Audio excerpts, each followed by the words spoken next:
That's egregious. Yes. That's the Yeah. worst thing I could have ever dreamed up in the world, okay?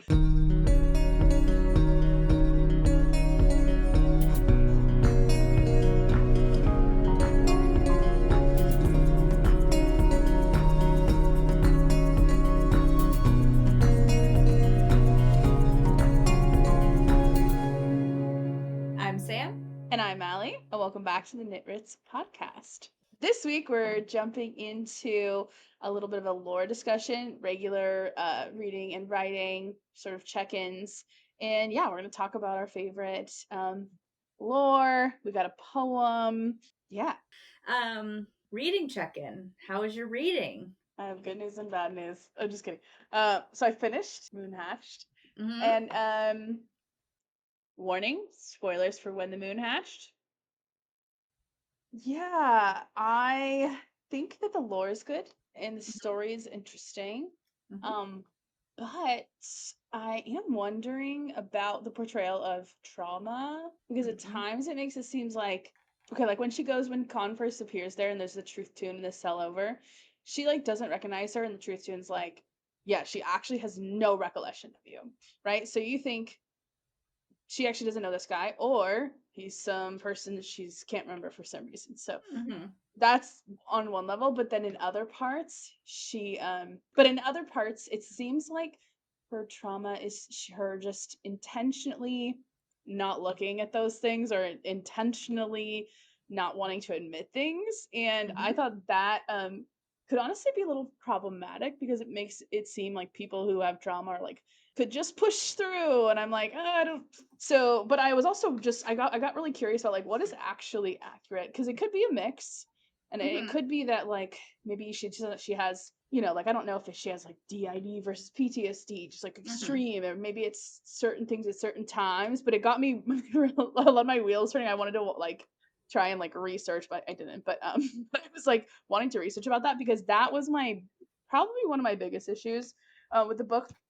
Like I said, the lore is good, but I think it needed to it felt like it never quite got off the ground. Like it felt like the opening chapters for like 700 pages. you know? Uh Yeah. but and it could be because it's a first book, but yeah, I mean there's a lot of really cool ideas and lore in there. It's just the execution of it was just like but it's yeah. It definitely, like, thinking back on it, and again, I know I was just like 10 out of 10. Uh-huh. I really liked the main character and her reveal and the brother moon thing. I really enjoyed. But we knew that that was that moon for like the whole book, right? Was that a reveal?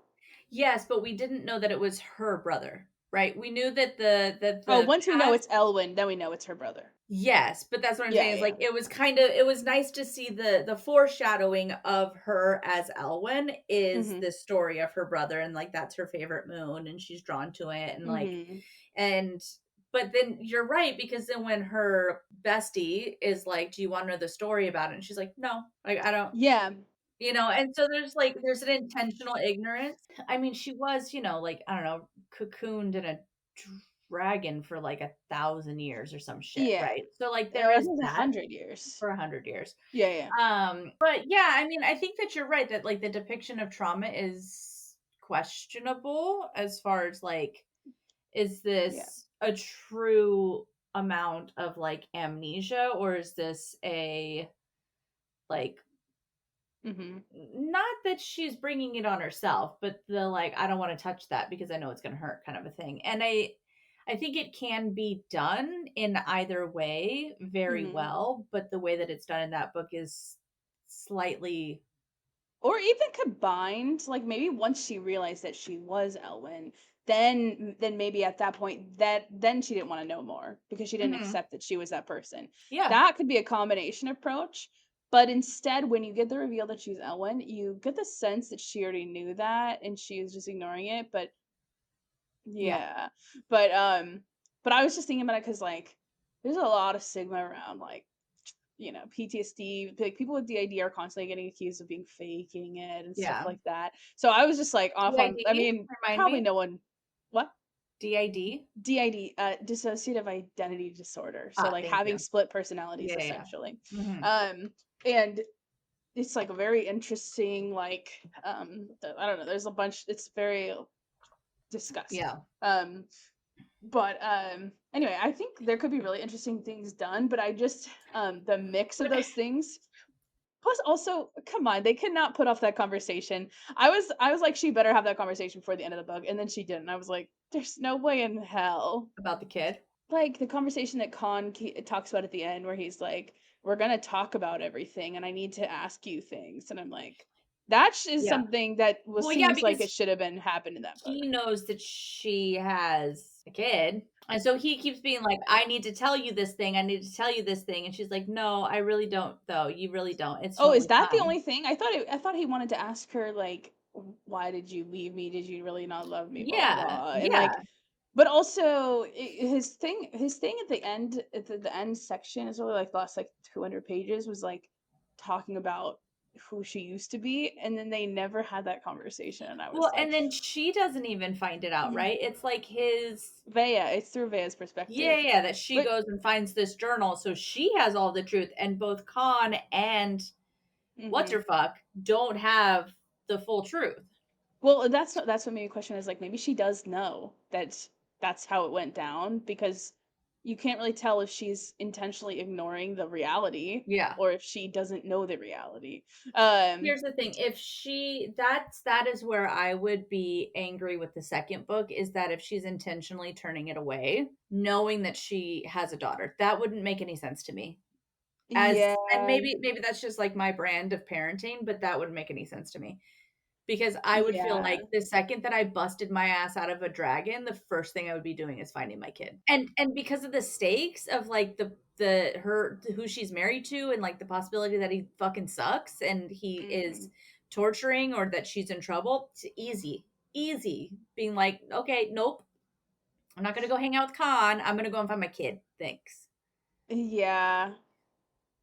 Yeah, I don't yeah. I mean, I assume that she will because it's also she Mhm. has like, she remembers her trauma from the Also, the fireplace.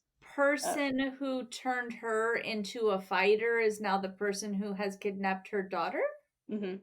Yeah, that was the thing that felt a little like, "Wait, what?" I didn't that part I didn't really mind. I was more like, yeah. Also, because I feel like, I just feel like it's not natural to like not want to know stuff so much. Um, Yeah, we nosy bitches.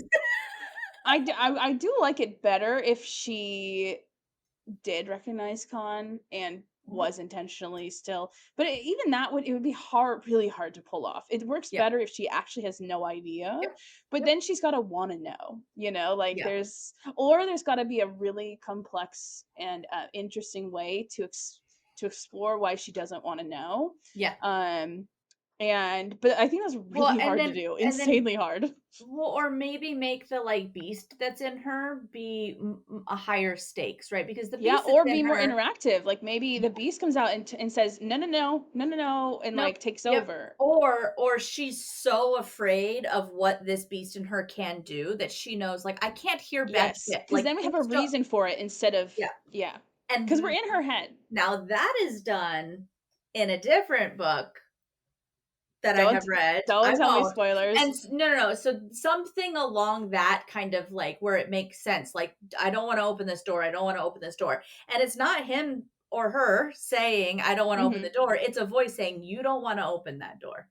Yeah. See, Right? that's And so, like, that's way more there's, like interesting. yeah, there's a way to, like Yeah, and so, like, maybe the beast is, like, protecting her and could be like, "You don't which is want that. exactly what You don't" a trauma would Yeah. do. That's Yeah, you exactly what they don't do. yeah, You especially can if alter. the reason why or the ways in which that beast manifests is when she's in danger, yeah, it would make sense that just, like and then I hear that voice Yeah. again that's like, "You don't wanna open that door. Don't Hmm. like, we don't want that." And then her being like, "The" something. Yeah. Even if she like had said to Khan like, when I get really highly emotional, Yeah. I lose control of myself. Yeah. And then that's why you can't tell me these things. Like that, you Yeah. just need more. I don't remember biting somebody's finger off, Con, and that was when he was threatening my life. What do you think I'm gonna do to you if you tell me things that I'm not ready for? I'm Yeah. going to bite your fucking face off, literally.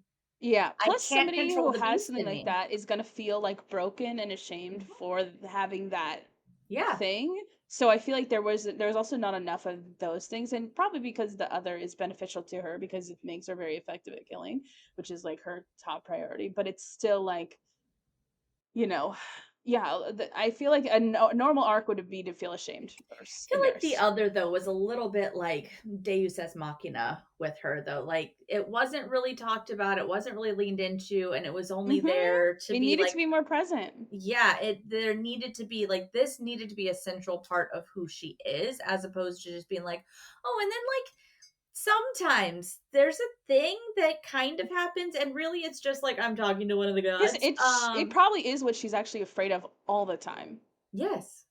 Yeah, Yes. yeah. But we don't get that because we And just what I'm yeah. pretty sure it is just residual from wearing that fucked up crown. No, I think it's Slatra, Remind me what her Shlatra dragon. is. I Ah, think it's okay. her dragon's, Oh, like, maybe. soul or something. Because that would make sense. Because the other seems like this presence that doesn't understand humans. But now I'll be pissed because if that's what the other is and it has not been made to be a bigger part of her, why? Yes, yes, that's would be a big Because mistake, because and it yeah. needs to that is an intense ass bond that she And has with also, that why dragon. wouldn't it be comforting even a little bit to her? You know, trying to Mhm. do, like, because I feel like that's what Slatra would actually do based on the memories. Yeah. Well, and then you can give all of these little hints that that's what the other is because when you start writing Yes. about how she's in like the stables or whatever the fuck, the hangar or whatever that dragons hang out That in, yeah, yeah. and she's like laying next to her where like when she's burned and shit and like the feel like all of those feelings, you can Mhm. use tiny bits of that same language to talk about. Yeah, yeah.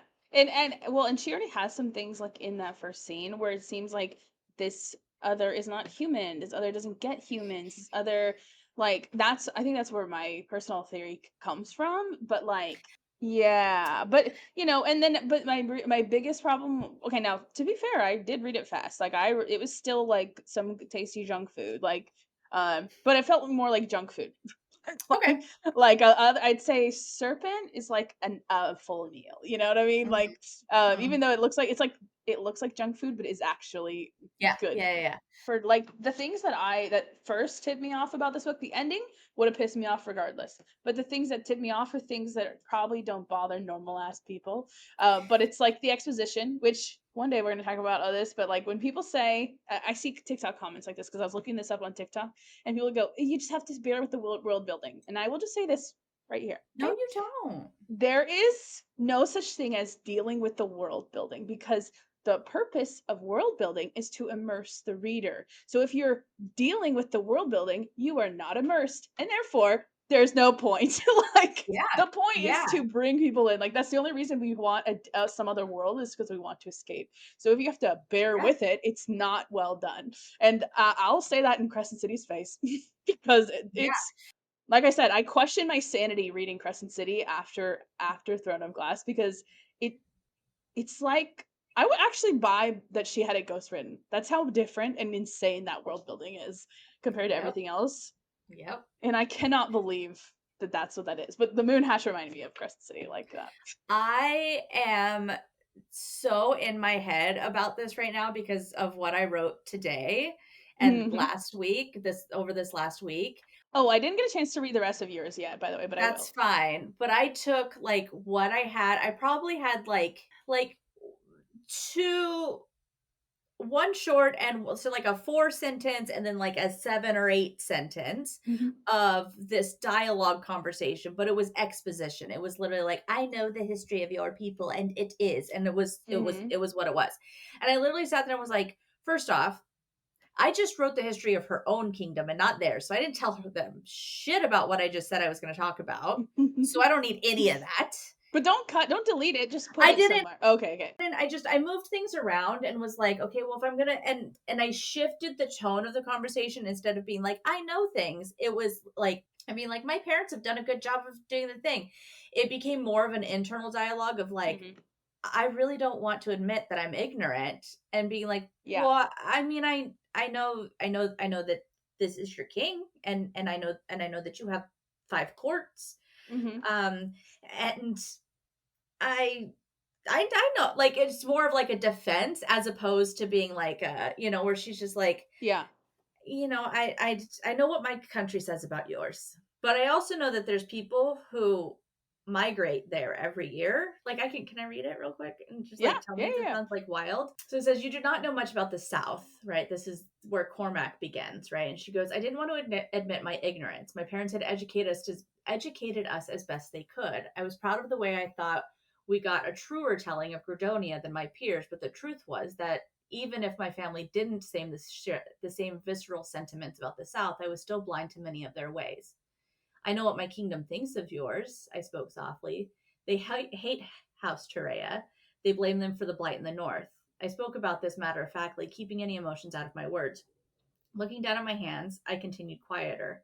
"I know that when House Asar won the War of Two Brothers and established Varamir, he exiled anyone without Terrain heritage, marking them as corrupted, tainted. That house went on to establish Gradonia, and so my kingdom thinks that it's detestable." That's it. You also have none of this anywhere else in the thing. So it's like, this is a little bit of information to give you something, Mm-hmm. and that's it. And even I'm like, I should put some of this. I think something here needs to be like Yeah. a little hint. But like, then I haven't talked at all about the houses or wars or anything else. It's just like, you'll get it when you get it. Yeah, exactly. And that's the way to think about it, actually, because another way to think about it that I forget where I heard this, but anyway, there's this sort of way of thinking about exposition, actually specifically exposition, is that it should never be just exposition. It should always be doing two things, which is what you're doing there, where it's giving some exposition, but it's also talking about the characters. So it's not just the history of the world, it's how this Yeah. character feels about the history. And you're Yeah. so And but then and so like, I think you can just do things as they come up. I tend to like, if sometimes I'll write like a straight up history like that, like in a chunk, and then I'll put yeah. that in a folder, and then what actually goes in the conversation is people talking to each other as if they both know about it. So things like, Yeah. okay, but that they're never going to be okay with that. And Yeah. then like maybe you don't know what they're The talking about, but that you is, get but you it get it. based Yeah. on the conversation that Yeah. there's tensions between these two people Well, and like stuff and like then that. like the second part, right? If I can keep going, Yeah, if that's yeah. okay, Yeah, yeah, right? yeah. And then so like, then Gideon's like, "Okay, well, you know what your kingdom thinks." He doesn't, he says, "Well, what do you think?" Mhm. And she goes, "My kingdom tells me that yours is corrupt, dangerous, and preys on its own people. And yet, even years after the Great Migration, there are folk who still flee south every day. I know that traveling into the south is incredibly difficult. Either you have to charter a boat, which is expensive and takes a long time, or you have to try to traverse the mountains. I thought about the Great Migration, blah, blah, blah, blah, blah," right? A little bit of something there that's just like ick. "The journey there is arduous, if not nearly impossible, and ends with the potential of a wholly corrupt kingdom, and yet they would still choose that over my kingdom. I think that tells me all I need to know about yours." Mhm. And like, so that's the point of it, is that she's like, yeah, Yeah. I'm hearing these horrible things, and yet people would still rather be there than here. So Mhm. either it's still not as bad as what we have here, or it's a lie. Yeah.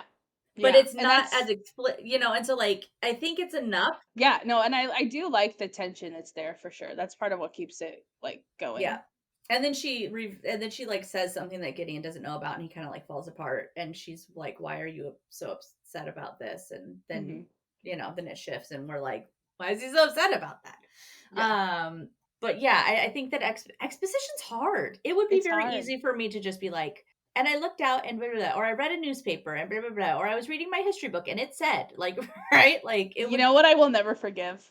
Okay, here's the worst instance of exposition, actually. This Is it actually does talk Yaros? Crescent City. Yes, yes, it's fucking Violet Sorrengail reciting history when she's nervous.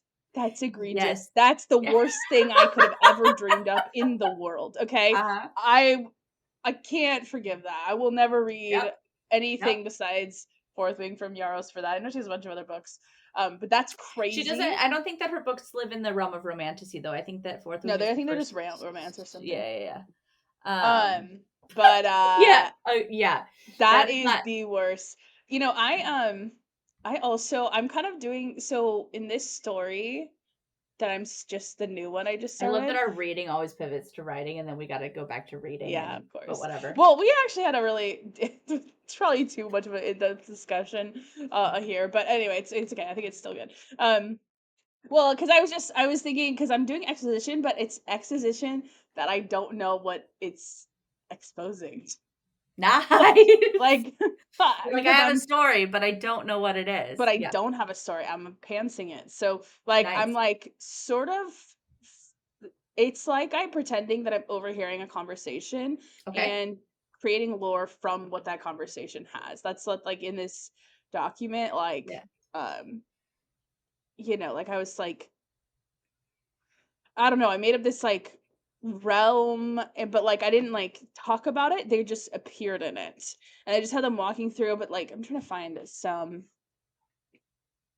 this is what I think this is what I would say. This is how like I would give exposition, like something like in the details in this document, there's like, the room was larger than usual. To me, that's exposition because it shows that this person's been there. They know what a usual room would look like. There's the Mhm. standard size of rooms, and there's sets of expectations.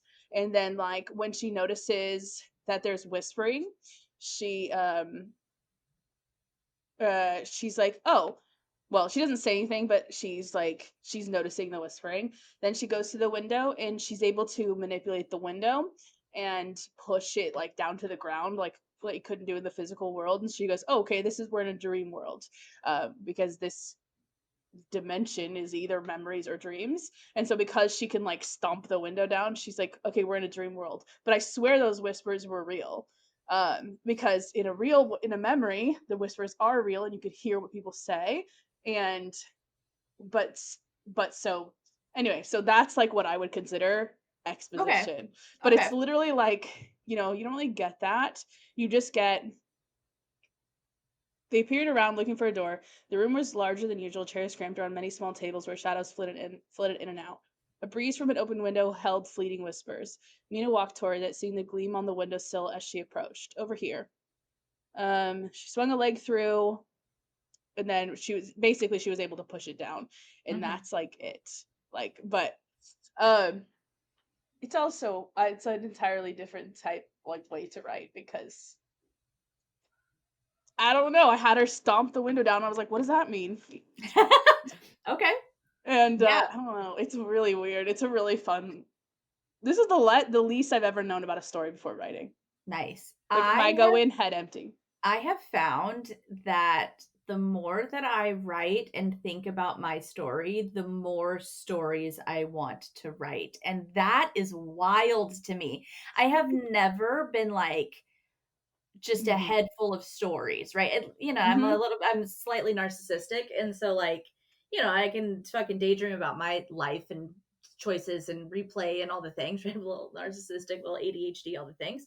But like, we're listening to Greeking Out, which is a kids podcast about Greek mythology. It's put on by Nat Geo. It's lovely. If any of the listeners Cool. have kids or even want like an I wanna intro in, listen to it. it's good. So like it's an intro into Greek mythology. The episodes are like 30 minutes or less. It's mostly kind of acted out, but story told as well. So it's like audiobook-ish where like he's telling the story and then like sometimes there's characters that he makes little voices for. There's two characters. There's like the main guy who reads the stuff and does the podcast, and then his like quote co-host is the Oracle of Wi-Fi, which is very cute. And so it's like a woman who has like the Siri kind of like Got it. affect, and it's cute. It's super cute, but it's like quick little bite sizes, easy to digest stories of Greek mythology, and my That's kids love cool. it. And so we're listening to the one on Eros and Psyche, and I'm like, oh, I'm doing an Eros and Psyche retelling. I don't know how, but it's happening because like it is a fairy tale. There's no Mhm. way around it. It's a fairy tale, and it's perfect because of course it is because we all pull from all these older things. And I was like, instead of trying to be like, oh, I was inspired by it, I'm like, I might just retell it. Like, I might just Yeah. go full on and just call it fucking Psyche or whatever and just lean into that. But I was like, it's the perfect little story of like all whatever. Mhm. Um, I was like, and it's kind of sets up perfectly for some very smutty scenes. So I'm like, you can't see your husband. I'm like, oh, blindfold sex all the way. Easy peasy, masked sex all the way. Oh, you can't touch. You can't. I'm like, this is perfect fodder for like some like BDSM light Yeah. scenes just because of the nature of like the deal that they have where like he's like, you can't look at me. You can't know who I am. Like there's an anonymity to her husband. I'm like, oh, That's funny. that's a kink. But Dude, yeah. But that just happens because, like, you're writing and it's like, light calls to light. I'm like out here being like, oh, I want to write a story about changelings, and I think I have this idea about something else, and then I have Ren's story starting to happen in my head, and I'm like, Mhm. yo, I got a lot of people up in there right now. But Yeah. yeah, It's it's fun. fun. And the more that I read, the more it's it's becoming easier to write, which we know that, but like the Uh-huh. writing is becoming more fulfilling and more of like this creative process for me and feels a little bit like the same kind of escapism that I get with reading. And so like Yeah. they really don't feel like separate. It doesn't feel like a No. task like it did when I was writing for academia, if that makes sense. Yeah, Yeah. no. But that's how I've always felt. I've always been like, I hate essay writing. I hate Yeah. anything Well, and academic. I was just like, And I that's hated why I writing. have I a was like, I'm not going for a poetry PhD degree. because I don't want to research. And well, I mean, I love research, but I was like, I don't want to write. And Yeah. so then I was like, I'm going to write a book. I don't want to write. And then I'm like, this is a whole different Because muscle. it is so It's a different different kind muscle of writing, altogether. and it's way more interesting. Like, Yeah. yeah. Um, But yeah. So what'd you read this week? I finished Mother of Death and Dying. I'm not going to give you a spoiler, but what I will say is that Broadbent can write normal life stuff, not fantastical, but just normal life experiences in a way that is so like honest and beautiful, and that's what brought me to tears in that book was like that there was these moments that I Mhm. was just like, "Yup, that's exactly what that's like." Yeah, I think she does that really well with the second Oh. Serpent book Oh yeah. because of the process. Yeah, process of grieving for Vincent. Yes. Um That is very like it's that's you normal yeah. people's Well, shit. and just like Yeah. there's a couple of very just like mundane moments, right? Just everyday two people just being themselves, living their life. There's not, there's no magic, there's no battle, there's no bullshit. It's just like two people who have chosen to spend a life together. And it's not written fairy tale like. It's not written like and then it's a happily ever after. Like it's just written with a very honest sort of lens that's like Mhm. here's what we're doing and here's the good part and here's the bad part and here's the struggles and here's the worries and even when things are kind of doing its thing, I still have anxiety and like it was just so perfectly put together that I was like, what the can I marry you, woman? Because wowzers, your writing skill. So I Mhm. love it. And then I started The Fallen and the Kiss of Dusk. I am on part two. I Okay. am blazing through it like a monster. Dude, Granted, I went really granted, fast through she those starts I parts. think at Wait, like chapter 10 or 11 or something. warning. Spoilers for up to part 2-ish of The Fallen and the Kiss of Dusk. What part is that? He has just sworn his allegiance to his sister. That's that they've just come up from the bottom. Okay. He did a little drinky drink moment, realized that they can't fuck, and now she is entered in. They got kidnapped, taken to his sister, and he's like mind talked her into not killing them. And he's like, "You can have the crown. I don't give a shit." And yeah. That's where I'm at. Yeah. What'd you think of the deal? Oh, I feel like I'm a little like I read the deal a couple times. I also read like Vincent's description of what she did and did not do and why the underworld is falling apart. I read that a couple of times because I was like, "Wait, what?" So like I do get it, but like so Wait, why is it falling because apart? she didn't complete the Oh, thing, yeah, yeah, right? yeah. And so but like one I'm having to like remember the book before and she does a very good job of like kind of recapping that moment and not feeling like we're just going to recap the last book for you so you know what's happening here, right? Wait, I think it's actually because not just that she didn't complete it, but because they took those things from the sacred spaces and they were already falling Yeah. apart, and I think Mhm. that's what made it fall Yes. apart more. Um, Okay. right. So the deal is he can either go and be the king, right? Mhm. And Misha stays dead, or he finds her, brings her back to the land of the living. They have to find the three artifacts of Alaris, right? Is that part of the And deal? then I mean, complete, and they have to complete his ascension to divinity. yes, I do. I just thought the person who made that deal was very interesting. Yes. I was like, What is her name? I yeah, don't have the book down here. What is her name? I don't know. Atasha or something I like don't know that. how to. Something like that. Yeah, yeah, Yeah. Acacia, yeah, or something like Acacia, that. yeah. Um, Yeah. yeah, it was. That's the only thing you can't like half read Broadbent's books because she's a Mhm. technical writer and her stories are intense. Um, but yeah, I kind of love her description of the underworld. I love the Mhm. layers of like the the land of the gods, the land of the mortals, the land of the vampires, the land of the dead, like these sort of layers, Mhm. and how you right how you can pass between them and things like that. I think the world building is done in a way where you don't have to suffer the exposition. Mhm. Yeah. I feel like it's early enough where like things are still a little wild that I'm kind of in that like what is happening? What are we doing right now? Like I'm a little Yeah. confused, but I'm here for the ride. And I love that they're Yeah. back Wait. together. I love Azar. He's like yeah. Uh-huh. But this like what is he? What amount of divinity does he have? What does it mean that things are moving under and he's got regular scars and air marks and eyeballs that do weird shit and all the things. So, and Yeah. like Misha's she's a waif, right? She's like she's like fucking floating off into nothingness and yeah, Yeah, it's there's very there's lots of interesting. stuff. And Vincent, I feel like I'm gonna fucking fall in love with Vincent, and I'm not prepared to fall in love with Vincent.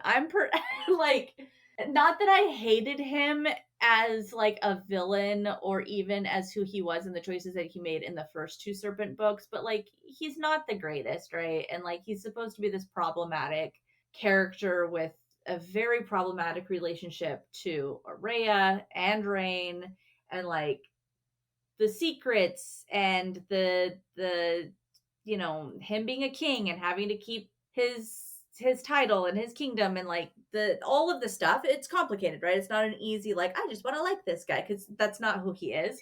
But I feel like I'm gonna shift and be like fuck, Vincent's the homie. um but I'm not Yeah. really He's a really interesting character in terms of like actual morally gray. yes, yes, yes. And Yeah. I think that I'm gonna kind of love him for it, where he's just gonna be like, get your ass Yeah. up, And I'm not stop saying about, whining, and even let's the first book go. he's Like like he's that. just a very like I Yeah. like a little grumpy Gil. I like a little whatever. And like he doesn't really the stakes for him so far are less, right? He's like, I'm dead. I'm not the king anymore. So like, yeah, you'll still respect me. He still has that in him. But the fact that he's not Mhm. actually needing to rule over anything and he can just be a full helper, I'm really excited how that role will work out for that character and his Mhm. personality and all the things. So um Yeah. Dude, yeah. I'm excited for you to read the rest of that eventually. yeah, writing check-in. What did Yeah. you write? Yeah. I just wrote that. I'm just loosely calling this enemies to lovers story, but I don't really. There's yet to be any kind of lover or enemy. It's just these two Okay. sisters. So let's see how many words I wrote. I think I was writing a little bit earlier. Wait, somehow it's only 570. Maybe I'm misjudging how much. I don't know when I wrote those other ones, but okay. Mm, it feels like a good chunk. I wrote like two scenes. Okay. Um, but yeah, Nice. yeah. So like 600 words. I thought it was more like 1,000. I think I'm misremembering when I wrote stuff. I should write like finish a date or something. Um, but yeah, and so I'm just that's the one that I'm just kind of like inventing the lore after the conversation that Mhm. references that lore. It does it makes it easy not to exposition dump Yeah. Yeah. actually because there's nothing to dump. Yeah. And like right now, I have this like I this guy's talking about something I don't know what he's talking about. He's like that they're in some memory of this lady and they're trying to like figure out why this memory is important. Mhm. And so they're like listening into this conversation. Um, and yeah, I this one I also struggle with because I'm sort of embracing some common magic tropes, like kind of like hippie, like earth, the elemental Yeah. magic, where like, but it's like they like touch. They have to like have like contact with like whatever their element Okay. is, so like earth, water, whatever. Um, and there's sort of like a balance, like a relationship between the two.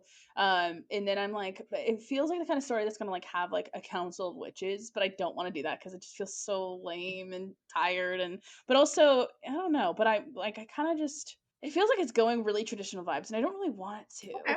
But I don't know. That's what I'm. But I'm also this is the one I'm trying not to think Mhm. about. So, but I still end up thinking about it off the clock. But yeah, that's kind of my writing. What about you? You wrote like two chapters? I wrote most of a chapter and then I rewrote that chapter and finished it. So on Tuesday of Nice. last week, I wrote probably like 2,000 words. And then That's awesome. I shared stuff with you and I got some feedback from you. And so today I went and sat for 2 hours and I was mostly just cleaning up dialogue Hmm. and just kind of like I was Dialogue's when very I was hard. just keeping some of your feedback in the back of my mind. I didn't have it up at the same time. I wasn't actually editing, but I was like, well, if Hmm. I'm going to go forward with some of this feedback, let's just start with this chapter that I haven't completely finished yet. And so I just cleaned up some of the dialogue, did some different stuff, and that chapter is now 3,900 words. So Dang. yeah, Wow, yeah, you like really yeah, almost doubled yeah. it. That's awesome. But without exposition, like just doubled it with like the sort of more internal kind of thought process, character development stuff, whatever. um Hmm. but yeah, I was really Oh. excited about it. It did take I feel like the mind of like editing, I can already see, is going to be a much longer process than the writing of the book. Hmm. So Yeah. that's a little. That's why it's kind of like pushed Yeah, through yeah, until you get to the end of the first yeah, draft, because then once you have a full first draft, then you have the yeah, motivation to yep, edit yep. endlessly. But if you were to edit as you go, you'd lose your I fucking also mind. I read a piece of quote unquote advice on writing and I really want to hear your thoughts. So the advice was, I'm gonna be bitterly yes, and they were like, you're going. honest, and not everyone has Yeah, good writing exactly. And they were advice. like, you're going to hate this advice, you're going to push back against it, you're going to think it's stupid, but they were like, From TikTok? Pinterest, but yes. Okay, so from not like a Yeah. okay, She was like, okay, my go ahead. advice is do not edit the book, rewrite it.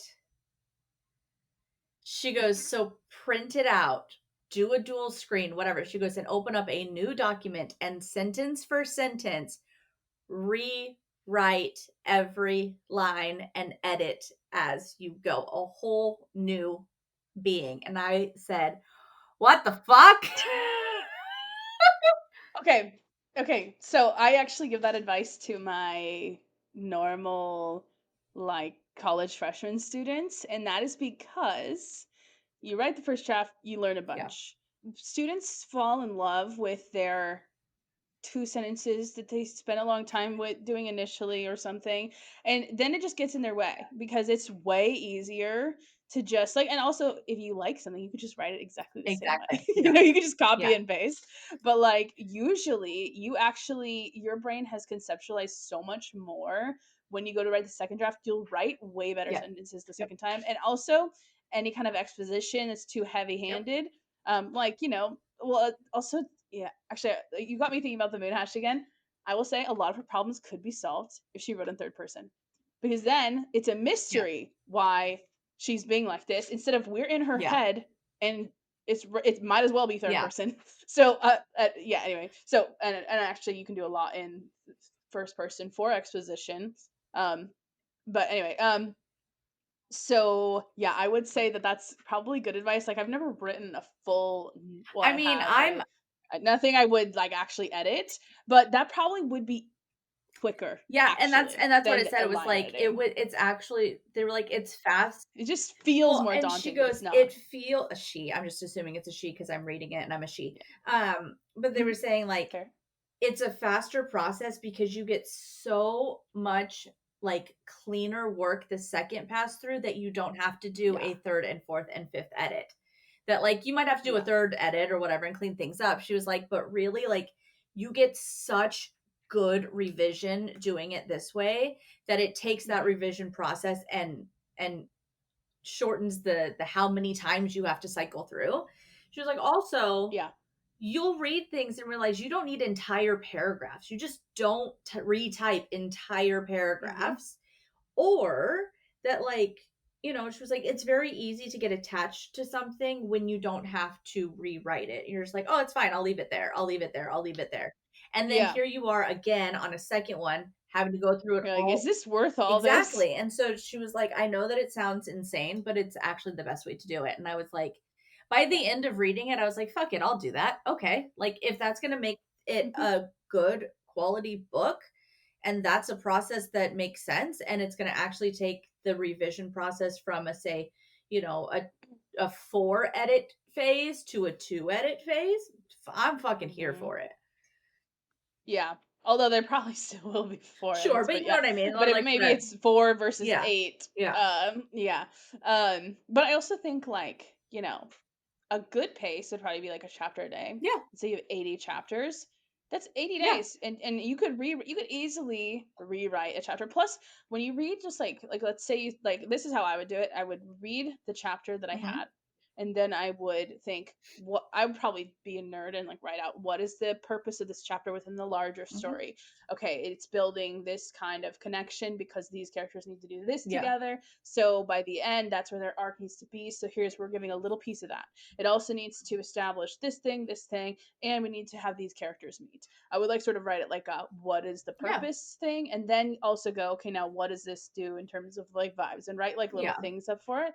And then I would reread the chapter, and then I would probably type it from memory, and then I would probably go back and see, okay, what did I cut instinctually from memory? Because I go, that shit doesn't Uh-huh. matter. Oh, maybe I should add that, and then I would consider like, okay, actually, that's an interesting line. I'm gonna bring that back. I forgot to put it in, but I do think it's That's worth it, intense. and I'll paste it back in there. Or I go, yeah, my bad memory was like, no, no, it's not important. Interesting. That's like probably how I would do that. I have not done. I've done that for Mhm. poems, um, which is crazy because a poem is like usually each line is like very Yeah. important, and so to rewrite a poem from memory is like kind of crazy. But it's a really interesting sort of what your mind knows Mhm. to, like I just kind of I think that's why I'm a pantser. I'm just a hippie. I'm like my brain knows the story. I just have to find it. Like I sort of take that Nice. approach, and I have way more fun that way because I mean for me at least. But I just let it sit in my head for a while, right? Like my next chapter, like I think I'm gonna have a hard time, like not a hard time, but are you I think it's gonna take me a day or two of like going over and over and over my just the logistics of like where are people when this thing happens? How does this work? Who's awake? Who's asleep? What's the thing? What's the this? Mhm. And like how do people get So you probably thought more about that stuff yeah, beforehand. and so I kind of have the So maybe I that'll be have the different for you too. workings of the chapter before I put it on a page. So Mhm. once I Although I do think the rewrite helps dialogue a yeah. lot Well, because there's a and lot of dialogue that you need to build up to absolutely. like Well, and I feel small like talk, stuff like that. I spend right, I probably write for like 2.5 hours straight, and I get about Damn. 2 to 3,000 words.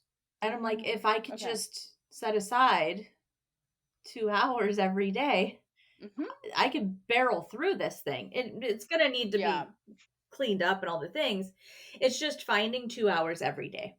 Or even if you found like 3 times a Yeah. week, that's still Yeah. pretty good. So, Yeah. but yeah, I'm so far since last week, right? I've written twice. So, That's awesome. yeah. Yeah, yeah. Yeah. I wrote 3 or 4 times, but not that much. I think it's 'cause I just write so much dialogue. It's Yeah. not it looks like a lot, but it's I not. think I just need to like get up. earlier and use the morning for Yeah. my writing, because my Mhm. morning is already kind of like, I'm doing stuff with the kids, but it's a little bit separate. They're kind of doing their own thing, and I'm kind of doing my own thing in Mm. a sort of shared space. And I'm like, this would be the perfect time to be able to like hop on over Yeah. here.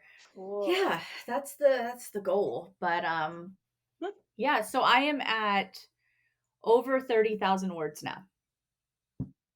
So excited. Nice, dude, So that's I did a word count awesome. on it and I was just like, wait, what? So what? But yeah, so it feels good to like feel like there's stuff there. Mhm. Yeah, there's a lot of and stuff and there. it doesn't feel so much like I'm making like, right. I feel like there's a weird space, and maybe it could be like superstition for me, but there's a weird space for me where I'm like, if a project is new or if I'm doing something new, I don't really want to talk about it because it feels like I'm going to jinx it. But at some point it Mhm. becomes a little more real and there's more work put into it, that like I have to talk about it so I can manifest it.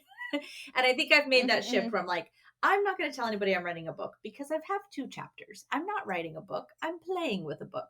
And now that I'm like, I've got Yeah. 30,000 words, I'm writing a fucking book. Mhm. And like same with Yeah. the podcast where I'm like, cool, well, we like have this idea and we're going to do a couple episodes and see how it goes. And then, you're like 20 episodes in and you're like, oh, I have a podcast. Yeah. Um, Yeah, it's yeah, yeah. So I think that I'm at this space where I can start. If people are like, "Well, what do you do?" and I'm like, "Well, mostly stay at home mom, but I also podcast and and do other and and things. am aspiring writer." So there you go. Like that's the Yeah. thing I'm doing now. I'm aspiring to write.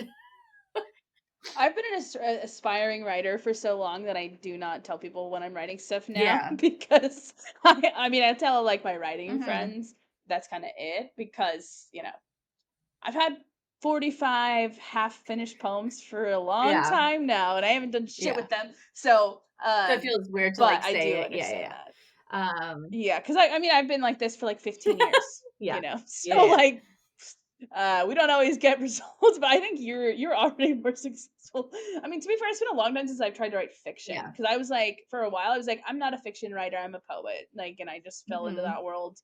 And then I couldn't revise a poem, and then I stopped writing, and I stopped reading, and then I got back into reading, and I was Yeah. like, I could do this. Yeah. This is, I mean, that really my story started out was like, let me just try to just fucking write Yeah. something. I mean, it's essentially kind of what probably fanfic people do because they didn't want to play in someone else's Hmm. world. Because I think actually one of my favorite parts of fiction writing is the world Yeah. building and the dialogue. Yeah. Um, but I have found something that is for right now in this moment and probably for the foreseeable future, whether or not it's a money making career thing or just a very serious hobby, is feeding my soul. And I need that because mm-hmm, as hell someone yeah, who shifted from very, very career oriented into a stay at home parent, is yeah, fucking you feel rough, adrift. and very hard to identify who you are and what your worth is and what you're doing. And right now feeling like I'm still working on things, I'm still putting stuff out into the world, I'm still creating, I'm kind of, and really able to do the things Yeah, that I've kind of always been like, oh, I wish I could do I that, want, yeah, but I'm juggling mm-hmm. 4 Now you jobs, are. right? And like, okay, well now I'm not juggling 4 jobs and now I'm going to do this. So, See, it's funny. I kind of also have always said that too, and now when I'm busier than I ever have mhm. been, now is when I'm doing it for real. Yeah, yeah. So the theme this week is lore, and Yeah. what's some of your favorite types of lore or things, like what is it that you, right, because like people, we don't read books that happen in this world. Right, and so like what is it about world building and backstory and lore that we like? Yeah. Do you want to start? Two Like things, I have and a it's the lot most more too. cliche thing in Okay, the yeah. world. I love Okay. a curse, and I love fates. I love I Oh, love okay. fates fucking with shit, and I love the stories of fates fucking with shit. I love and I love a curse. Yeah, okay. Mine was more like, oh, it's a different Okay. direction. Okay, but yes. I really like the faith I thing guess it's too tropey because is what I'm thinking of. I'm still in that trope conversation, but it's still yeah, part yeah. of it. Like if the fate can be like a character or like Yeah. yeah, it could be a force. Um, I like the fate thing as well because I feel like it sort of can add a logic to things that shouldn't make sense. Actually, it's why I'm really glad about the deal maker and Yes. yeah. I think that really helps because there's some Yep. tidiness that sometimes it only makes sense if it's like a fate thing. But also fate could be like a chaos Yeah. agent Oh, as well. absolutely. So I think that it adds a really interesting it adds like a whole layer of like Mhm. meaning just by having a fate character Yeah. in there because then you're like, oh, are these people actually in love? Is this just like Mhm. fate? Is it like is fate motivated by bringing together powerful beings and they don't actually give a shit about each other, but fate Yeah. wants this to happen? So and then like there's just a lot of dimension you can add very Mhm. easily. Um, I was gonna say, what I love, not to be annoying because we already talked about this, but what I love is immersion. So anything that can really, like, just lore that is built well is my top, is Mhm. my number one thing. But my example of this is like, well, actually, there's sorry. There's also two sort of formats. There's the stranger who needs everything explained to Mhm. them, which is where you can have really heavy exposition, but it doesn't feel like Yeah. it. Like Harry Potter is a good example of this. Like you have an 11-year-old boy. So first of all, the 11-year-old actually adds a great uh, guardrail because you can't dump so much on an Yeah. 11-year-old kid. They're a kid. They can't you just tell them what they need to Yeah. know.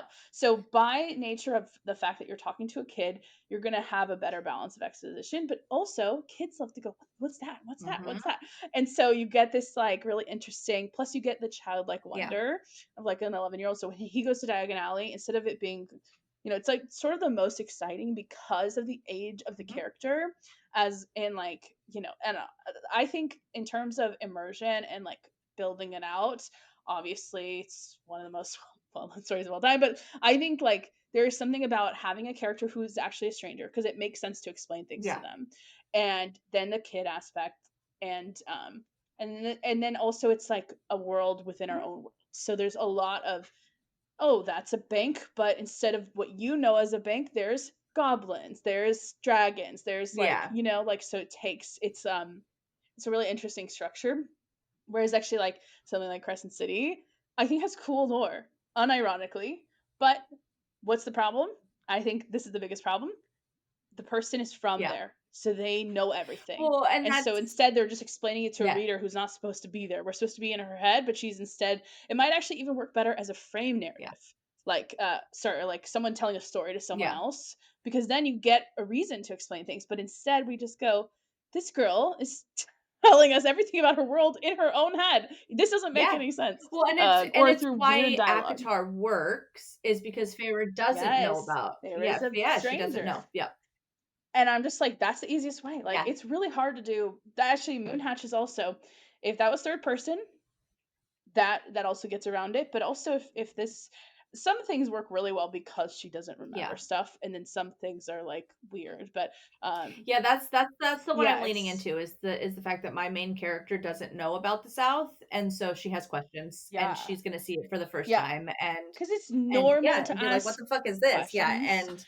and Yeah. yeah, um, Although my tendency is to overwrite and to be like and because if I'm thinking me, what would I yeah. say to somebody?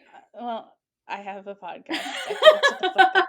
So I would over explain it. I'm like, no, no, no. Yeah, We can't just tell her yeah, yeah, yeah, everything. So then I had to dial yeah, it down and think like, what do normal people talk mhm, like? But I always have that. That's my first instinct is to like have person say, "But how does that work?" And I'm like, "No, no, no, that's boring. Nobody yeah, wants to read that." But that's what I would ask. yeah, I'd be like, "So what's the science of this?" yeah, like, yeah, but unless you had a nerdy character mhm, like that, but even then, you still have to tone it down to yeah, like what the yeah. reader is gonna be So then drawn. I don't know. how do you do immersion if the character already lives there, already knows it? Exactly how I was kind of like talking about before. You never give any exposition. You get it by how they interact with Mhm. the world. Yeah, So if they walk into a room and they expect something to happen, you know something about the nature of that yeah, room. and that is the only way. And you probably what also helps is if you have your person going like Yeah, I if mean, they go to 5 different countries in this first 5 chapters, your reader's gonna be like, "What the fuck is going yeah. on?" and really lost. But if you have some kind of Well, pattern, yeah, I mean, you'll start to get if a they sense for walk the into world a room and quickly. there's a dragon and they don't go, "Holy shit, there's a dragon," You know a lot then about you the know kind of that people boom, they okay, are. dragons exist in this world and it's normal. If there's like 17 flayed men outside of a palace and she's just walking around eating a sandwich, you're like, "Oh, that's a thing that Mhm, happens all the time." As opposed to being like, "Oh mhm, my god, we're all disgusted by this thing that's happening." You're like, "Oh, this is new. Some king or queen is doing something crazy." As opposed to them being yeah, like, "And then 20 years ago the new queen decided to be a cunt." And you're like, "Oh, well, I didn't need to know that. You mhm, just show me her being a cunt. It's fine." Yeah. yeah. Yeah, or you show her being a cunt, and then you have somebody who's like mentions that they've been doing this thing that's a result of her being a Yeah. cunt for 20 years, and then it's been Yeah. 20 years, but you have a way more interesting Uh-huh. information to go with it.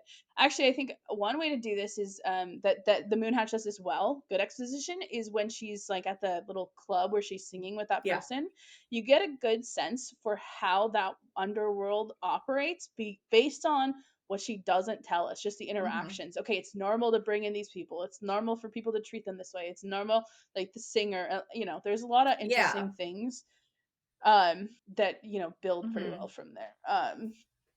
But yeah, not to just harp on about exposition, but But it's important, I mean, we're having a conversation about lore, and how does lore get uh developed in a huh. book?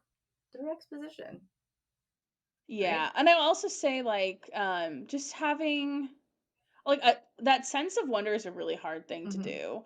And I think just creating a world that feels so real, eh, I don't know, that's like what I look for. So but that's a long-winded way of saying I don't have like specific things I look for. I think I could like any story as long as I felt like I was fully immersed in Yeah. it, which is kind of a cop out.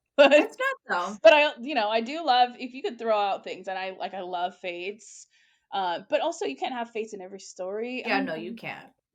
But I do love them, Mhm. yeah. Um, Culture and yeah. peoples, I I like stories that are more fantastical, I guess, than Mhm. horror. Lore-wise. So, like, I lean more into, like, fairy tale space than I would into, like, a Mm, vampire werewolf space. For me, that yeah. lives a little bit. Aren't they fairy tale? I mean, they're Or are you thinking of them like spook spooky? like, yeah, like, spooky, Okay, right? And so I okay. think sometimes that I'm like, "Meh," which is funny because I used to read suspense and A horror lot all of the yeah. time, but it was like, it was different, right?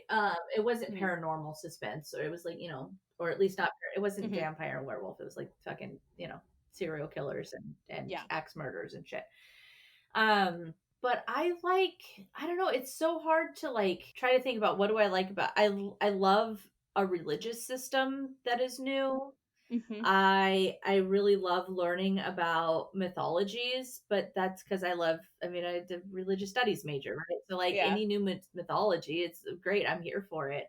Um, Mm, I like figuring out how civilization works and what the yeah. hierarchies are and what the biases are and who is the haves and who are the have-nots and what is that. I like a lot of Mhm, that. But again, I'm a historian. So like those are the things that I like about lore is that I can get the history of a people, the culture of a people.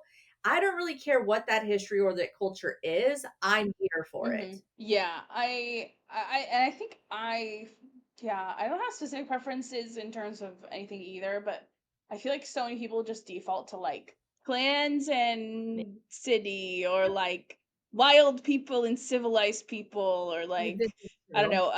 I will say that with in terms of like fae versus vampire versus whatever, I didn't want to read Serpent because I didn't want to read a Yep. vampire story. And guess what? I ate my fucking Yep. words. Yep. So that's why I'm Yep. also like, you could do it well. Like I was not down for a vampire story, and I Yep, loved it it. absolutely I get really weary about angels and demon stories, but there are some that are done very well. And then there's some that I'm just Because that you think they're overdone, or you just don't like it gives you an ick or something. there's some of them that I feel like lean too much into a very Christianized understanding of Mm. angels and demons, and I Yeah. live in a world where angels and demons are also a Jewish thing. And so, Mhm. and I either want it to understand both of that, or I want it to be so Mhm. very outside of the Judeo Christian construct that I'm like, great, that sounds lovely. Like, I don't really want it to follow an Abrahamic model at all. Yeah, well, and I think calling it angels and demons, like, probably a bunch of people have, like, yeah, I mean, why are people writing those? Because they just pulled something from mythology because they want wings, Yeah. like, I don't Well, know, and like, like like the Shadowhunter series, uh right, they pull from a lot of Judeo-Christian, and I enjoy it because they do it in a way Mhm. that says like all the stories are real. And then granted, they kind of only stick with Judeo-Christian ones, so that's whatever. Yeah. Um but the model for things are different, right? There are a number of hells, there are a number of types of demons, right? There's a number of angels that do and then the mythology that's within an angel and demon space is still outside, right? They have very similar names, so like Ramael and Raquel and like all the things that sound very biblical Mhm. and Judeo-Christian and whatever. But they tweak it enough to be different, to be its own thing, Mhm. even though clearly that's what it's inspired by. But it also takes into effect that like I feel like it's influenced by the full picture of Judeo-Christian, right? Mhm. As opposed to it just Yeah. being like a very weird Jesus retelling. Yeah, I like seeing the Jesus retelling in stories that are not Yeah. Yeah. Jesus. Well, yeah, we all like Yeah, you don't like Star it's Wars, but you yeah. know. Well, I mean, it's just like such a classic, like Yeah. somebody. It's just this Well, classic story thing, it's you the know. And it's not like I look for that, by the no, but way. I'm it's just the like Joseph it's, you know, Campbell character yeah, arc, right? It's the yeah. it's unavoidable. Like, and we want to read stories about good people, and good people often do things Mhm. like die for the Yeah, cause, absolutely. um, justify it or not. But I'm trying to keep some of that zeitgeist out of my building, right? Some of that like sort of mhm, Abrahamic Judeo-Christian stuff. It's going to end up in there. It's how it happens, right? The things that just yeah. exist in the And so much is just informed by that, yeah. yeah. Um but yeah, I mean I want some of that to be a little bit more, I guess, well hidden. Um Mhm. right. Sarah's pretty on the nose sometimes with her Sarah? Moss, sorry, with some of her like Okay. Judeo-Christian callbacks. Oh, I was gonna say I like her angels. They're not They're not, super, but there are moments where like I joke where I'm like, Sarah, your Jew is showing. Like Miriam. oh, she Yeah, she pulls, does yeah, I pull. mean, the Miriam is Yeah. exactly from the Well, Bible, and then like, like the prayer that Aelin says over it's like a Nehemiah, that's tradition, I'm yeah. like, oh, that's the mourner's Kaddish, right? Well, I think those things are more interesting because most people, unless they Yeah, don't they know don't yeah. those Yeah, references. So I think that's an it is. interesting use of it. Yeah, I don't know. I definitely I think that there's things about I do like world building that feels like I could just walk around in that space. And I want Mhm. to Well, I and think that has to be the end yeah, goal and of like all of or them. that I want to visit there, right? Like if I could Yeah. visit post Hybern War Prithian, I Mhm. might. That sounds fun. Yeah. Yeah. Do I want to do a 10-day trip to Valaris? Yeah. Sure. Do I Mhm. want to even do a 10-day trip to the underworld in the first book of or I guess the third book of Serpent? Yeah, that sounds Mhm. fun. It's a little wonky down here and there's some like, shit happening, but shit's Yeah. falling apart in book 4. I don't know if I want to be there in book 4, but I'd hang out there in book 3. Like, do I want to go to Yeah. Diagon Alley? Yeah, I fucking do. That's why I went to Universal Mhm. Studios because I'm a nerd. Like, yeah, I Mhm. want to be in Mhm. those spaces. Do I want to go to New Zealand and go to the Hobbit world? Yeah, I do. Yeah. Um, yeah, I think that that's the importance of world building and lore is that Mhm. we want to be there. That we would rather be there than here. Mhm. Yeah, and I do think the biggest element to that though is that there always has to be some kind of mystery. Like there has to be, you can never give the readers everything that you know about the Yeah. world. So, and actually, funny enough, we're just talking about like our different processes, and I think you know the things, and you're just not including all of Yeah. them. Whereas with my new story, I'm building in Yeah. I'm going, they know something about why this can or can't happen. They're not gonna say it, they're just gonna say that's not Yeah. possible. And I just don't know the reason yet. But I know that there's some kind of a lore I went reason. full historian with it. I have a full timeline and I Yeah, had like with dates, right? Or at least year that's markers. awesome. I have and I have like a history of that's probably like, I don't know, 6 or 7 pages of just like kind of a just a summary of the last 100 years, right? Of this Mhm. place because I needed to be like, "Okay, where are my people at the beginning of this book?" And I needed to come up with that, and so I wrote some shit down and was like, "Okay, cool, now I can go." My readers don't ever need to know about that. Yeah. But I Yeah. do because my characters do. Yeah. And that's what's yeah, that's I think that's the best thing. Which seems obvious too, but it's Yeah, also I'm like like my it's my hard to do yeah, that I'm in like my practice because readers you want to tell yeah, but I'm everything. like my readers don't need to know when the king in the north built his like his navy fleet, but my characters do, right? Mhm. Because Yeah. they need to know how many battles that their people have fought against each other or whatever, right? Or I just need to know it so that if I ever reference a fucking fleet, Mhm. You I have know your how shit long it's straight. existed for. Yeah. Yeah. But Yeah. it's hard. It's not easy to do. It's very, very easy to get into just an info dump. Yeah. And yeah, I feel like when you're creating lore, and again, this is like the first time I'm really trying to do it. When you're creating lore, I think it is more about it's still not about developing the lore, it's about developing the story. That the Mhm. that even in a book where the lore is a huge setting point, even a plot point, even in its own character to some extent, Mhm. the main focus still needs to be your story. Yeah. And you only get things revealed to you as it's Yeah. relevant to the Yeah. story essentially as well.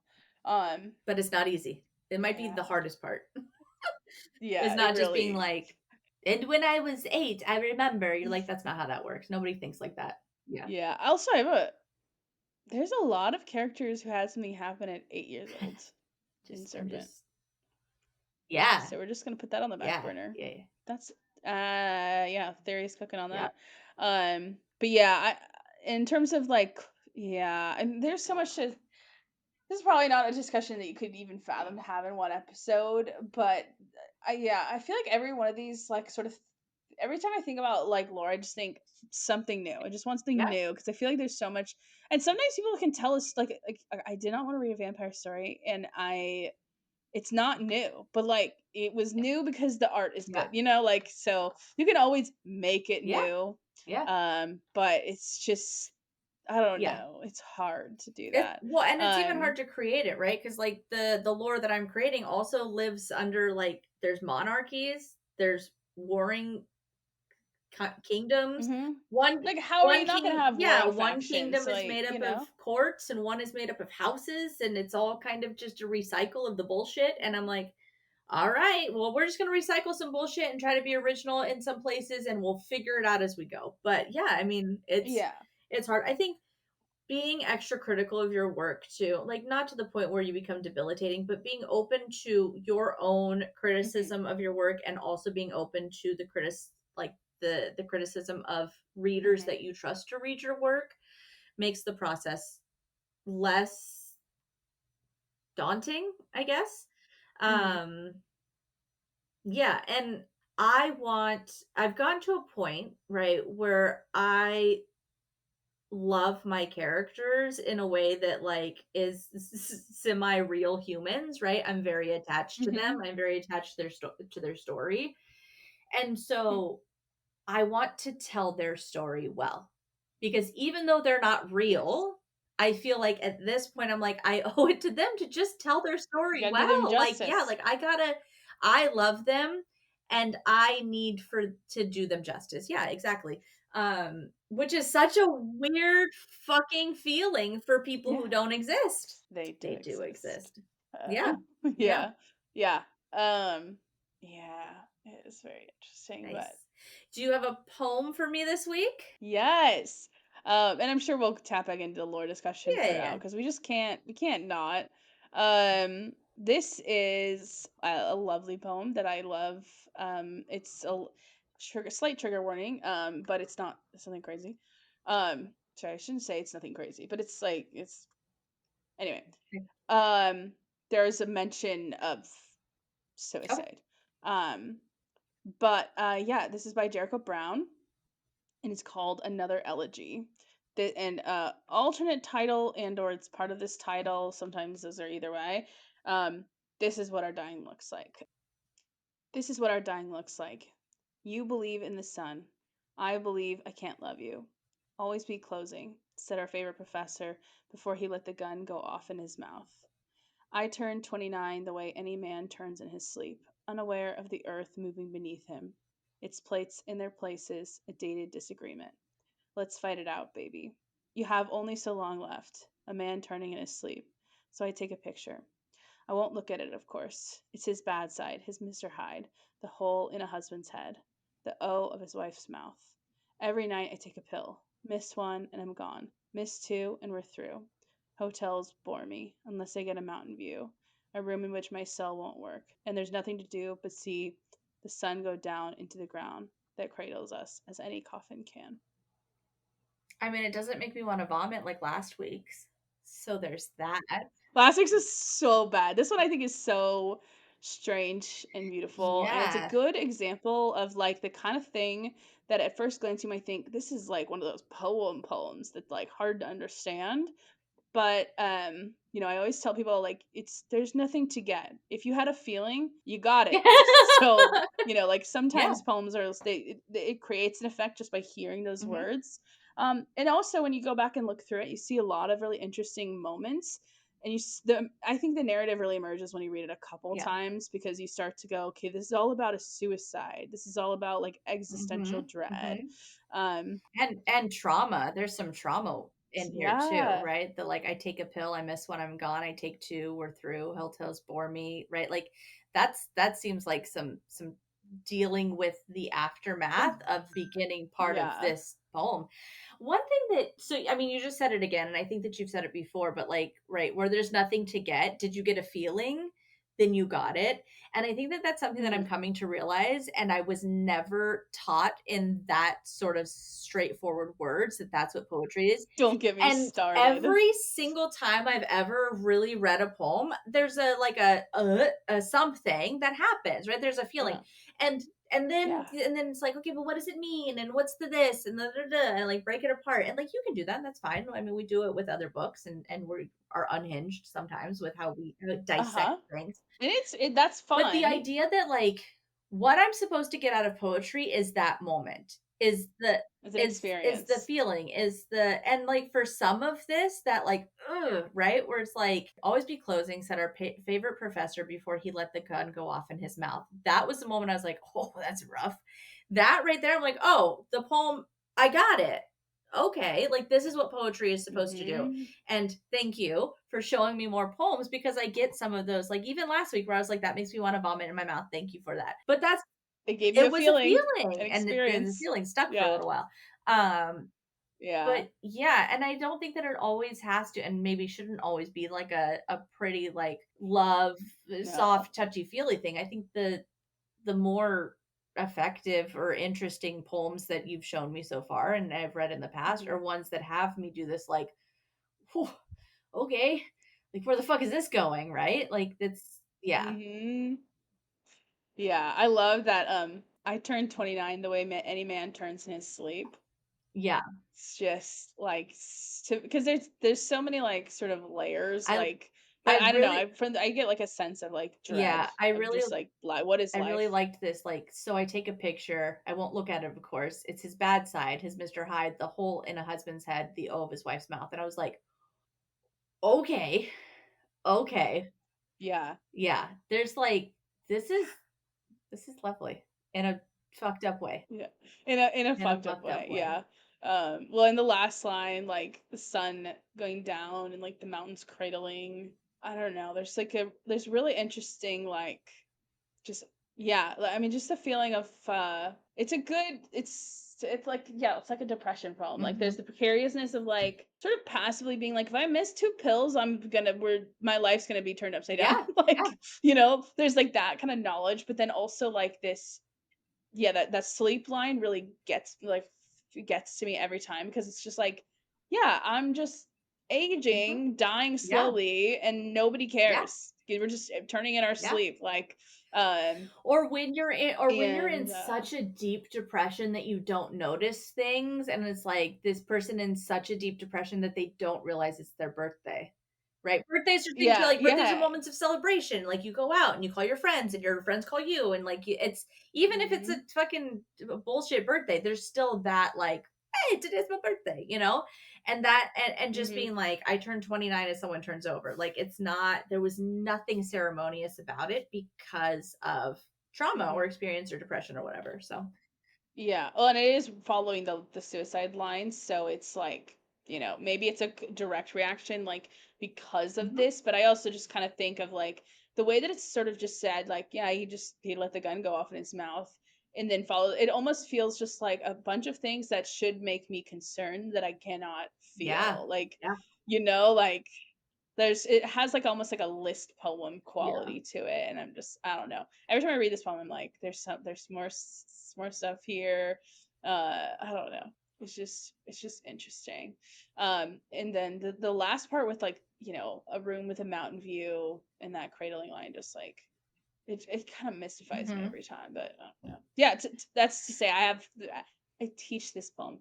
I haven't thought it through 100% Yeah. perfectly. Now, maybe if I actually wrote like an essay on it, maybe I would. Mhm. But I don't want to. Like Yeah. I like that every time I sort of get a different. Sometimes I've read this as much more focused on the couple and like, you believe in the sun, I believe I can't love you. We believe different Yeah. things. We like there's I don't know, there's so much. It's one of those Yeah. poems. Anyway. Well, thank you, as always, for God, see, I'm such sharing. a nerd, huh? I need to find something that's creative to start sharing, but I haven't yet. I'm not there yet. Mhm. So, I was like, one day I'm gonna be the one to bring a poem one day. Dude, yes. Yeah. There's so many Okay, good so poems, but next week we will have the same 2,000 word goal, maybe I'll hit it this and time. hopefully I will finish the book in a week, and we'll have a book discussion. If you do, we'll do like a full Yes. discussion. Yes. So And if you if we don't, don't, then we'll talk we'll see. about marketing. Yeah, okay, marketing, Yeah. like, yeah, yeah, How do lots of you things. sell me your book? That's what we'll talk about. If I don't finish, that's what we'll talk about. Otherwise, we'll reverse it, and then the following week we'll talk about uh Fallen. Okay, Okay? Cool. All sounds right. good. Okay, Until then, keep reading. keep writing.